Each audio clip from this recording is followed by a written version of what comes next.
Today, Maundy Thursday, is the day we remember Jesus' final meal with his friends before his death. He celebrated the Passover, as all Jewish people did, in Jerusalem. In John's Gospel there is a long section of teaching from chapter 13 to chapter 16 where we see Jesus' final words to his friends. What he says, what he wants them to remember when he dies, is truly remarkable. I would encourage you to set aside some time to read it. It won't take you long. But perhaps more remarkable than his teaching is what he does at the start of the meal. John sets the scene like this.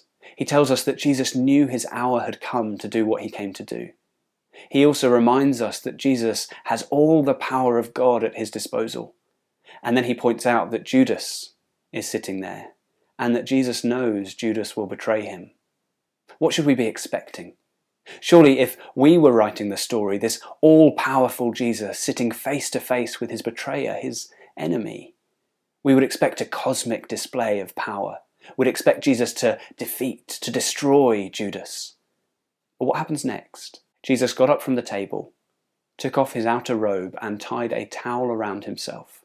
Then he poured water into a basin and began to wash the disciples' feet. Jesus doesn't wipe Judas off the face of the earth. No, instead he wipes the earth off the feet of Judas. Jesus serves his disciples, even the one that would betray him. He is their master, their Lord, and yet he performs the duty of a servant.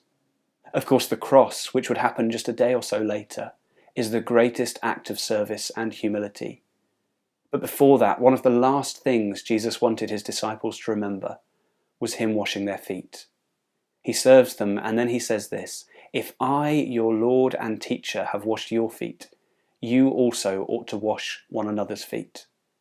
We are to be people who serve one another, who serve even those who set themselves against us. I wonder how you can wash someone's feet today. Who can you serve? Today, may you know that Jesus has washed your feet, has poured himself out to serve you. May you know that you have been made clean, and may you have that same humility in serving others.